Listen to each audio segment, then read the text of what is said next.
Hi hello friends, അനിയുടെയും നന്ദുവിൻ്റെയും മറ്റൊരു സ്റ്റോറിയിലേക്ക് എല്ലാവർക്കും സ്വാഗതം. അങ്ങനെ നമ്മുടെ നന്ദു അവയെക്കുറിച്ചിട്ടുള്ള സത്യങ്ങളെല്ലാം തെളിവ് സഹിതം കണ്ടെത്തി അനന്തപുരിയിലെത്തി അത് മുത്തശ്ശനെ കാണിച്ചൊക്കെ കൊടുക്കുന്നുണ്ടല്ലോ. അങ്ങനെ മുത്തശ്ശനാണെങ്കിലും അതൊക്കെ കണ്ടിട്ട് ആകെ ദേഷ്യത്തിൽ ഇങ്ങനെ നിൽക്കുന്ന സമയത്താണ് അബി അങ്ങോട്ടേക്ക് കയറി വരുന്നതും. അബി അങ്ങോട്ടേക്ക് വരുമ്പോൾ നന്ദുവിനെ അവിടെ കാണുന്നുണ്ട്. അപ്പോൾ ഒന്നും അറിയാത്ത പോലെ നന്ദുവിൻ്റെ സുഖവിവരങ്ങളൊക്കെ ചോദിക്കാൻ കേട്ടോ. എല്ലാം ചെയ്ത് കൂട്ടിയിട്ടും ഒന്നും അറിയാത്ത പോലെയുള്ള അവൻ്റെ ആ ഒരു വർത്തമാനമൊക്കെ കേൾക്കുമ്പോൾ നന്ദുവിനും ദേഷ്യം വരുന്നുണ്ട്. ആ സമയത്ത് മുത്തശ്ശൻ അബിയോട് ചോദിക്കുന്നുണ്ട്, നീ ഇപ്പോൾ എവിടെ പോയതാന്നൊക്കെ. അന്നേരം അബി പറയുന്നുണ്ട്, അതെന്താ ചോദ്യം മുത്തശ്ശ, ഞാൻ ബ്രാഞ്ചിൽ പോയതായിരുന്നു. അല്ല, എന്താ മുത്തശ്ശൻ അങ്ങനെ ചോദിച്ചതെന്ന് ചോദിക്കുമ്പോഴേക്കും മുത്തശ്ശൻ പറയുന്നുണ്ട്, നീ ബ്രാഞ്ചിൽ പോയിട്ടില്ല എന്നുള്ളത് എനിക്കറിയാം. ബ്രാഞ്ചിലോട്ട് ഞാൻ വിളിച്ച് അന്വേഷിച്ചായിരുന്നു. അപ്പോൾ നീ അവിടെ ചെന്നിട്ടില്ലെന്നാണ് ഞാൻ അറിഞ്ഞത്.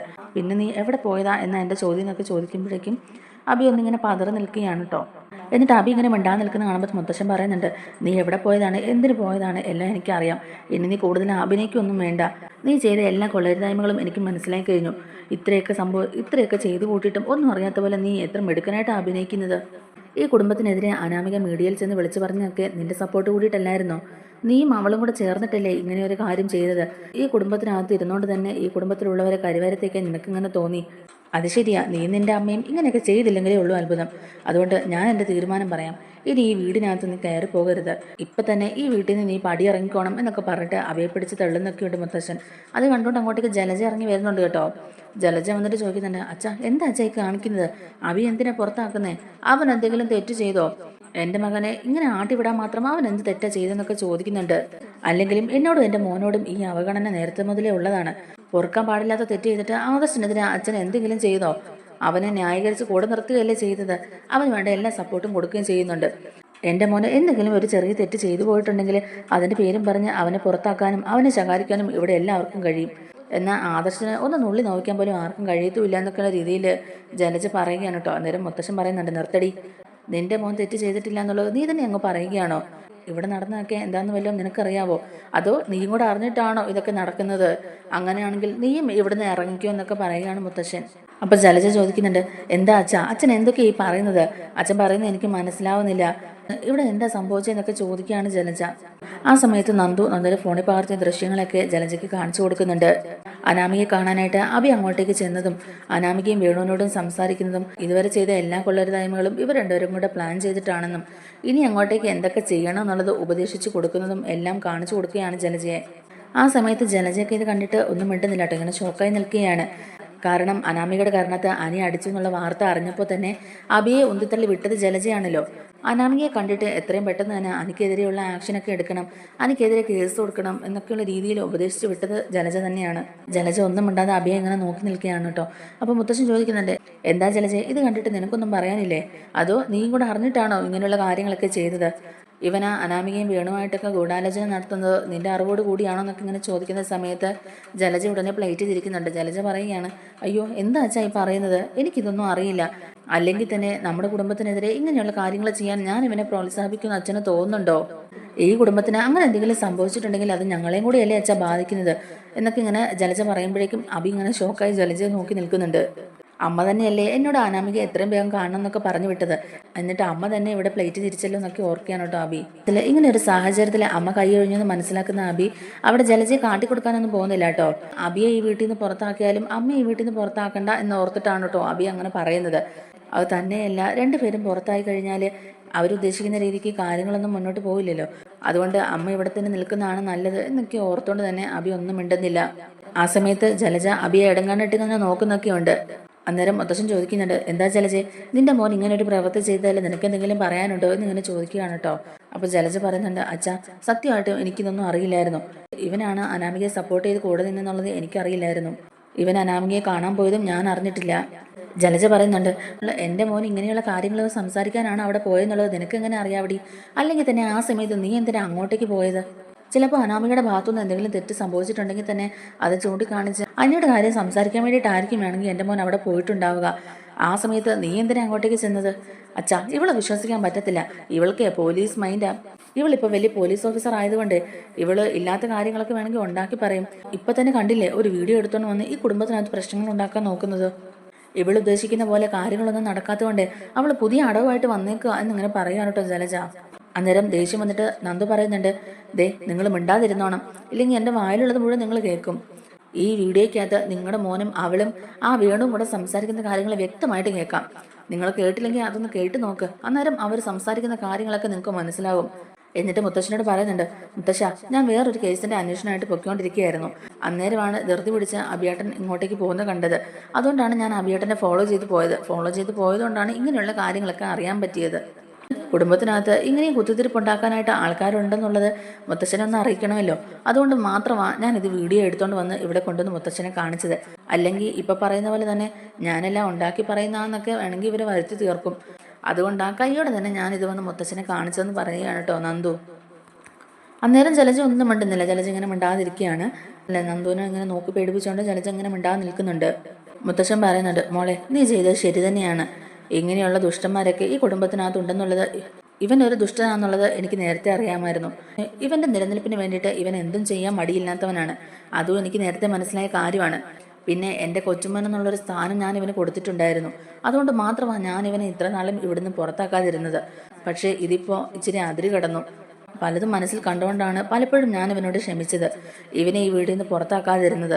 ഇവനെക്കുറിച്ചുള്ള എല്ലാ സത്യങ്ങളും മനസ്സിലാക്കിയിട്ടും ഇവനെ പുറത്താക്കാതിരുന്നതേ വേറൊന്നും കൊണ്ടല്ല, നബിയുടെ ജീവിതം ഓർത്തിട്ട് മാത്രമാണ്.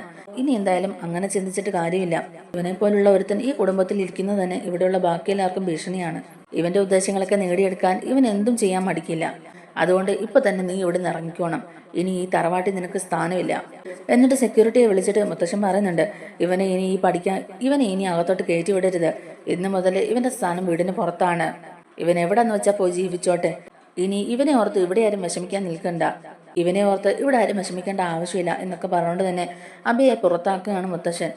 അങ്ങനെ സെക്യൂരിറ്റി വന്നിട്ട് അബിയെ പിടിച്ച് പുറത്താക്കാൻ നോക്കുമ്പോഴേക്കും അബിയാണെങ്കിൽ ആ ദേഷ്യം മുഴുവൻ സെക്യൂരിറ്റിയോട് തീർക്കുകയാണ്. സെക്യൂരിറ്റിയോട് പറയുന്നുണ്ട്, ഇവിടെ എൻ്റെ ദേഹത്തുനിന്ന് പോകാൻ എനിക്കറിയാം, താൻ എന്നെ സഹായിക്കൊന്നും വേണ്ട എന്നൊക്കെ പറഞ്ഞിട്ട് സെക്യൂരിറ്റിയുടെ നേരെ ദേഷ്യപ്പെടുന്നുണ്ട്. എനിക്കും ജീവിക്കാനൊക്കെ അറിയാം, അല്ലെങ്കിൽ തന്നെ ഈ കുടുംബത്തിൽ നിന്നോട്ട് എനിക്ക് ഒന്നും തന്നെ കിട്ടാൻ പോകുന്നില്ല. ഇനി എന്താ ചെയ്യേണ്ടതെന്നുള്ളത് എനിക്ക് നന്നായിട്ട് അറിയാം എന്നൊക്കെ പറഞ്ഞിട്ട് മുത്തശ്ശനെ വെല്ലുവിളിക്കുകയാണ് കേട്ടോ. മുത്തശ്ശൻ പറയുന്നുണ്ട്, ഈ വീട്ടിൽ മാത്രമല്ല ഇനി നമ്മുടെ കമ്പനികളിലും നിനക്ക് ഇത് തന്നെ ആയിരിക്കും അവസ്ഥ. ഇനി ആ പരിസരത്ത് നിന്നെ കണ്ടുപോകരുതെന്നൊക്കെ പറയുന്നുണ്ട് മുത്തശ്ശൻ. ഇനി നീയുമായിട്ടുള്ള എല്ലാ ബന്ധവും ഞാൻ അവസാനിപ്പിക്കുകയാണ്. എനിക്കിങ്ങനെ ഒരു കൊച്ചുമോനില്ല. ഇനി ഒരവകാശം പറഞ്ഞുകൊണ്ട് നീ ഈ പടി കടന്ന് വന്നേക്കരുതെന്നൊക്കെ പറയുകയാണ് കേട്ടോ. അങ്ങനെ ഇതൊക്കെ കേട്ടോണ്ട് നവ്യ അങ്ങോട്ടേക്ക് വരികയാണ് കേട്ടോ. നവ്യ വന്നിട്ട് ചോദിക്കുന്നുണ്ട്, അല്ല മുത്തശ്ശ, എന്തിനാ അബിയെ പുറത്താക്കുന്നത്? അബി എന്ത് തെറ്റാ ചെയ്തത് എന്നൊക്കെ ചോദിച്ചുകൊണ്ട് മുത്തശ്ശന് നേരെ വരികയാണ് കേട്ടോ നവ്യ ആണെങ്കിലും ഈ സംഭവങ്ങളൊന്നും അറിയുന്നില്ലല്ലോ. തന്റെ ഭർത്താവാണ് ഇപ്പൊ ഈ വീട്ടിൽ മാന്യെന്നൊക്കെ ഓർത്തോണ്ടിരിക്കുകയാണ് നവ്യ. എന്നാൽ അബിയും അനാമയും കൂടെ പ്ലാൻ ചെയ്ത് ചെയ്യുന്ന ഒരു കാര്യവും നവ്യ അറിഞ്ഞിട്ടുണ്ടായിരുന്നില്ല. ആ സമയത്ത് നന്ദുവിനെ അവിടെ കാണുമ്പം നവ്യ ചോദിക്കുന്നുണ്ട് നന്ദുവിനോട്, എന്താ നന്ദു, എന്താ കാര്യം, നീയെങ്കിലും ഒന്ന് പറയുന്നൊക്കെ പറയാൻ കേട്ടോ. അല്ലെങ്കിലും ഇവനൊരു ചെറിയ തെറ്റ് ചെയ്താൽ പോലും ഇവനെ ശിക്ഷിക്കാനും വീട്ടിന് പുറത്താക്കാനും ഒക്കെ ഇവിടെ ആളുണ്ടല്ലോ. പൊറുക്കാൻ പാടില്ലാത്ത തെറ്റ് ചെയ്ത ആദർശേട്ടനെ പുറത്താക്കാനൊന്നും ഇവിടെ ആരുമില്ല. ഇതെന്താ ഇവിടെ ഇരട്ടത്താപ്പ് നയമാണോ മുത്തശ്ശ? കുറെ കാലമായിട്ട് ഞാനിത് കാണുന്നുണ്ട്. ഇനി എനിക്കിത് ക്ഷമിക്കാൻ വയ്യ. ഒരാളെ ഒരു കണ്ടുകൊണ്ടും മറ്റൊരാളെ മറ്റൊരു കണ്ടുകൊണ്ടാണല്ലോ കാണുന്നത്. പക്ഷെ പറച്ചില്ല എൻ്റെ കൊച്ചുമക്കളെല്ലാം എനിക്ക് ഒരുപോലെ എന്നൊക്കെ ആണല്ലോ പറയുന്നത്. പക്ഷെ അങ്ങനെയൊന്നും അല്ലല്ലോ ഇവിടെ നടക്കുന്നതെന്നൊക്കെ ചോദിക്കുകയാണ് നവ്യ, നീ സത്യങ്ങൾ അറിയാതെയാണ് സംസാരിക്കുന്നത്. ഇവൻ എന്ത് തെറ്റാ ചെയ്തെന്നുള്ളത് നിനക്ക് മനസ്സിലാവും. പിന്നെ ആദർശനെ ഇവന്റെ കാര്യത്തിൽ കമ്പയർ ചെയ്ത് നീ സംസാരിക്കേണ്ട കാര്യമില്ല. ആദർശ് ഒരു തെറ്റും ചെയ്തിട്ടില്ല എന്നുള്ള കാര്യം എനിക്ക് വ്യക്തമായിട്ട് അറിയാം. അതുകൊണ്ട് ആദർശനെ നീ ഇതിലോട്ട് വലിച്ചഴക്കേണ്ട. ആദർശിനെ കുറിച്ചുള്ള സത്യങ്ങൾ നിനക്ക് അറിയാത്തതുകൊണ്ടാണ് നീ ആദർശനെ കുറ്റപ്പെടുത്തി ഇങ്ങനെ സംസാരിക്കുന്നതെന്നൊക്കെ പറയുകയാണ്. അബി ചെയ്ത തെറ്റെന്താണെന്ന് അറിഞ്ഞാൽ നീ പോലും ക്ഷമിക്കില്ല എന്നൊക്കെ ഇങ്ങനെ പറയുകയാണ് കേട്ടോ. അന്നേരത്തേക്ക് അബി ഇങ്ങനെ തലകുനിച്ച് നിൽക്കുകയാണ്. എന്താ അബി, എല്ലാ സത്യങ്ങളും ഇപ്പൊ തന്നെ പറഞ്ഞേക്കട്ടെ എന്നിങ്ങനെ ചോദിക്കുകയാണ്. അന്നേരം അബി ഒന്നും വേണ്ടാതെ ഇങ്ങനെ തലകുനിച്ച് നിൽക്കുകയാണ് കേട്ടോ. ഈ സമയത്ത് നവ്യ ആണെങ്കിലും അതൊക്കെ ശ്രദ്ധിക്കുന്നുണ്ട്. എന്നിട്ട് നവ്യക്ക് ഒരു സംശയം ആവുന്നുണ്ട്. നവ്യ ചോദിക്കുന്നുണ്ട്, എന്താ മുത്തശ്ശ, എന്താ കാര്യം, എന്ത് കാര്യമാ എന്നിൽ നിന്ന് എല്ലാവരും മറച്ചു വെക്കുന്നത്? കുറെ നാളായി ഞാനിത് കേൾക്കുന്നു. സത്യങ്ങളൊക്കെ മൂടി മറച്ചു വെച്ചിരിക്കുകയാണ്. എന്താ ഇവിടെ സംഭവിച്ചെന്നുള്ളത് ആരും തന്നെ വ്യക്തമായിട്ട് പറയുന്നില്ലല്ലോ. എന്താ സംഭവിച്ചെന്നുള്ളത് എന്നോട് പറയണം. അല്ലാതെ ഇങ്ങനെ മൂടി മറച്ച് വെച്ചുകൊണ്ട് നടന്നിട്ട് ഒരു കാര്യവും ഇല്ല എന്നൊക്കെ പറയുകയാണ്. മുത്തശ്ശൻ പറയുന്നുണ്ട്, നീ അറിയേണ്ട കാര്യമാണെങ്കിൽ അത് നിന്നെ അറിയിക്കും. ഇപ്പം ആ കാര്യങ്ങളൊന്നും നീ അറിയാതിരിക്കുന്നത് തന്നെയാണ് നല്ലത്. അത് നിന്റെയും നിന്റെ കുഞ്ഞിന്റെയും ഭാവിയെ ഓർത്തിട്ട് മാത്രമാണ്. പിന്നെ അറിയേണ്ട സമയത്ത് നീ ഈ കാര്യങ്ങളൊക്കെ അറിയുകയും ചെയ്യും. പിന്നെ ഇപ്പൊ ഇവനെ പഠിക്ക് പുറത്താക്കണമെന്നുണ്ടെങ്കിൽ അതിലും വ്യക്തമായ ഒരു കാരണമുണ്ട്.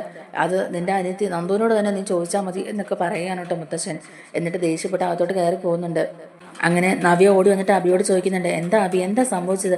നീ എങ്കിലും എന്നോട് സത്യമൊക്കെ പറയുന്നൊക്കെ പറയുമ്പോഴേക്കും അബി പറയുന്നുണ്ട്, ഞാൻ ആ അനാമികയെ കാണാൻ പോയതാണ് ഇപ്പൊ വലിയ പ്രശ്നമായത്. അനാമികയുടെ കാരണത്ത് അനി അടിച്ചു. ആ കാര്യങ്ങളൊക്കെ ചോദിക്കാൻ ചെന്നതേ നിന്റെ അനിയത്തി പിന്നാലെ നടന്ന് വീഡിയോ എടുത്ത് മുത്തച്ഛനെ കൊണ്ടുവന്ന് കാണിച്ചു. എന്നിട്ട് അവള് പറയുന്നത് ഞാനും അനാമികയും വേണും കൂടെ പ്ലാൻ ചെയ്താണ് ഇതൊക്കെ ചെയ്തതെന്ന്. ഇങ്ങനെയുള്ള കള്ളത്തെളിവുകളും ഒക്കെ ആയിട്ട് നിന്റെ അനിയത്തി ഇങ്ങോട്ടേക്ക് വന്നിട്ട് മുത്തശ്ശനെ കാണിച്ചാൽ മുത്തശ്ശൻ അതൊക്കെ വിശ്വസിക്കുകയല്ലേ ഉള്ളൂ. അല്ലെങ്കിൽ തന്നെ ഞാൻ പറയുന്നതൊക്കെ ആരെവിടെ വിശ്വസിക്കുന്നത്? എന്ത് ചെയ്താലും ഇങ്ങനെ തന്നെയാണ് എന്നൊക്കെ പറഞ്ഞിട്ട് അഭിയാണെങ്കിലും അവിടുന്ന് ദേഷ്യപ്പെട്ട് ഇറങ്ങി പോവുകയാണ്. എന്നിട്ട് നന്ദുവിനോട് ചോദിക്കുന്നുണ്ട്, എന്താ നന്ദു ഇതൊക്കെ? നീ എന്തിനാ ഇപ്പം ഇങ്ങനെയുള്ള കാര്യങ്ങളൊക്കെ ആയിട്ട് ഇങ്ങോട്ടേക്ക് വരുന്നത്? എൻ്റെ ജീവിതം ഇല്ലാതെ പോകണമെന്നാണോ നീയും ആഗ്രഹിക്കുന്നതെന്നൊക്കെ ചോദിക്കുന്നുണ്ട്. അപ്പം നന്ദു പറയുന്നുണ്ട്, ചേച്ചി കാര്യങ്ങളൊന്നും അറിയാതെയാണ് സംസാരിക്കുന്നത്. ചേച്ചിയുടെ ജീവിതം നശിച്ചു പോകണമെന്ന് ഞങ്ങൾ ആരും ആഗ്രഹിക്കുന്നില്ല. ചേച്ചിയുടെ ഭർത്താവ് ചെയ്ത തെറ്റെന്താണെന്ന് ചേച്ചിക്ക് അറിയാവോ? അഭിയേട്ടൻ്റെ സപ്പോർട്ടോട് കൂടിയാണ് അനാമിക മീഡിയയ്ക്ക് മുമ്പിലെ എല്ലാ കാര്യങ്ങളും വിളിച്ചു പോവിയത്. അഭിയേട്ടനാണ് അനാമികയ്ക്ക് വേണ്ടി എല്ലാ സപ്പോർട്ടും ചെയ്തു കൊടുത്തത്. തന്നെയുമല്ല, ഇപ്പം അനാമികയുടെ കരടത്ത് അടിച്ചു എന്നും പറഞ്ഞ് അവളെ ചെന്ന് ആശ്വസിപ്പിക്കുകയും അനിക്കെതിരെ കേസ് കൊടുത്ത് മുന്നോട്ട് പോകണമെന്നൊക്കെ ഉപദേശിക്കുകയും ചെയ്തു. അപ്പോൾ ഈ സത്യങ്ങളൊക്കെ ഞാൻ കണ്ണുകൊണ്ട് കാണുകയും ചെയ്തു. ഇത് മുത്തശ്ശനെ അറിയിക്കണമെന്ന് തോന്നി. അതുകൊണ്ടാണ് ഞാൻ മുത്തശ്ശൻ്റെ അടുത്ത് വന്ന് കാര്യങ്ങളൊക്കെ അവതരിപ്പിച്ചത്. മുത്തശ്ശൻ അഭിയേട്ടനെ പുറത്താക്കുമെന്ന് ഞാനും വിചാരിച്ചതല്ല. എല്ലാം കേട്ടതിന് ശേഷം മുത്തശ്ശനാണ് ഇങ്ങനെ ഒരു തീരുമാനം എടുത്തത്. അതിനിപ്പോൾ ഞാൻ എന്ത് ചെയ്യാനാ ചേച്ചി? അല്ലെങ്കിൽ തന്നെ ഇതുപോലൊരു ക്രിമിനൽ മൈൻഡുള്ള ആളുടെ കൂടെ ചേച്ചി എന്തിനാ ഇനി ജീവിക്കുന്നത്? ചേച്ചിക്ക് കുഞ്ഞിനെ എടുത്തോണ്ട് നമ്മുടെ വീട്ടിൽ വന്ന് നിന്നൂടെ? അതായിരിക്കും ചേച്ചിയുടെ ലൈഫിന് സേഫ് എന്ന് പറഞ്ഞു കൊടുക്കുകയാണ് കേട്ടോ നന്ദു. അന്നേരം നവ്യ പറയുന്നുണ്ട്, ഇല്ല, ഒരിക്കലും ഇല്ല, അഭി അങ്ങനൊന്നും ചെയ്തിട്ടുണ്ടാവില്ല എന്ന് തന്നെ നമ്മുടെ നവ്യ ആവർത്തിച്ച് പറയുകയാണ്. അപ്പോൾ ജലജയും പറയുന്നുണ്ട്, അതേ മോളെ, അത് തന്നെയാണ് ഞാനും പറഞ്ഞത്. അപ്പോൾ അവൾ ഓരോ വീഡിയോ എടുത്തുകൊണ്ട് വന്നിരിക്കുകയാണ്. ഇന്നത്തെ കാലത്ത് ഇങ്ങനെ ഒരു വീഡിയോ ഉണ്ടാക്കിയെടുക്കാൻ എന്തൊക്കെ സംവിധാനങ്ങളാണ് ഉള്ളത്? ഇത് മനഃപൂർവ്വം എൻ്റെ മോനെ പുറത്താക്കാനായിട്ട് ഇവളും ആ അനിയും കൂടെ ഒക്കെ ചേർന്ന് ചെയ്യുന്നതായിരിക്കും എന്നൊക്കെ പറയാണ് കേട്ടോ. ഇതൊക്കെ കേട്ടിട്ട് ഒന്നും വിശ്വസിക്കാനാകാതെ നവ്യ ആകെ ഇങ്ങനെ വിഷമിച്ച് നിൽക്കുന്നുണ്ട്. എന്നിട്ട് നന്ദു ആണെങ്കിലും ഈ വീഡിയോ ഒക്കെ കാണിച്ചു കൊടുക്കുകയാണ് നവ്യനെ. ചേച്ചി, ഈ വീഡിയോ കണ്ടോ? ഇത് കണ്ടിട്ട് ചേച്ചിക്ക് ഇത് ഞാൻ ആർട്ടിഫിഷ്യലായിട്ട് ഉണ്ടാക്കിയതെന്ന് തോന്നുന്നുണ്ടോ? അല്ലെങ്കിൽ തന്നെ ചേച്ചിയുടെ ജീവിതം തകർക്കാനായിട്ട് ഇങ്ങനൊരു വീഡിയോ ആയിട്ട് എനിക്ക് ഇങ്ങോട്ടേക്ക് വരേണ്ട ആവശ്യമുണ്ടോ ചേച്ചി? ചേച്ചിയുടെയും കുഞ്ഞിൻ്റെയും ജീവന് ആപത്തൊന്നും വരാതിരിക്കാൻ വേണ്ടിയിട്ടാണ് ഞാനിത് അറിഞ്ഞ ഉടനെ തന്നെ ഇങ്ങോട്ടേക്ക് വന്നത്. അല്ലാതെ എനിക്ക് നിങ്ങളുടെ കുടുംബകാര്യത്തിലൊന്നും ഇടപെട്ട് പ്രശ്നങ്ങളൊന്നും ഉണ്ടാക്കാൻ വേണ്ടിയിട്ടല്ല. ചേച്ചിക്ക് എന്ത് വേണമെങ്കിലും തീരുമാനിക്കാം. ഇനിയെങ്കിലും ചേച്ചി അഭിയേട്ടൻ്റെ ശരിക്കുള്ള സ്വഭാവം മനസ്സിലാക്കണം. അഭിയേട്ടനെ ചേച്ചി ഇങ്ങനെ വിശ്വസിക്കരുത്. അഭിയേട്ടനെ ചേച്ചി ഇങ്ങനെ അതിര് കടന്ന് വിശ്വസിക്കരുത്. ചേച്ചിയുടെയും കുഞ്ഞിൻ്റെയും നല്ലതിന് വേണ്ടിയിട്ടായി പറയുന്നത്. ഇനി എന്ത് വേണമെന്ന് ചേച്ചിക്ക് തന്നെ തീരുമാനിക്കാം. എന്തായാലും ഞാൻ പോവാ ചേച്ചി. പിന്നെ വേറൊരു കേസിൻ്റെ ഭാഗമായിട്ട് അന്വേഷണത്തിന് ഇറങ്ങിയതാണ് ഞാൻ. ആ സമയത്താണ് ഞാൻ അഭിയേട്ടനെ കണ്ടതും അഭിയേട്ടനെ ഫോളോ ചെയ്ത് പോയപ്പം അനാമികയുടെ വീട്ടിൽ വെച്ച് ഇങ്ങനെയുള്ള സംഭവങ്ങളൊക്കെ നടന്നതും. എന്തായാലും ഞാൻ പോവുക ചേച്ചി എന്താണെന്ന് വെച്ചാൽ തീരുമാനിക്കുക എന്നൊക്കെ പറഞ്ഞിട്ട് നന്ദു അവിടുന്ന് പോകുന്നുണ്ട്. ഒന്നും ചെയ്യാനാകാതെ ആകെ വിഷമിച്ച് ഇങ്ങനെ നിൽക്കുകയാണ് നവ്യ. നമ്മുടെ ഈ വീഡിയോ ഇഷ്ടമായിട്ടുണ്ടെങ്കിൽ ഒന്ന് ലൈക്ക് ചെയ്യണേ. അതുപോലെ തന്നെ ചാനലിലൂടെ ഒന്ന്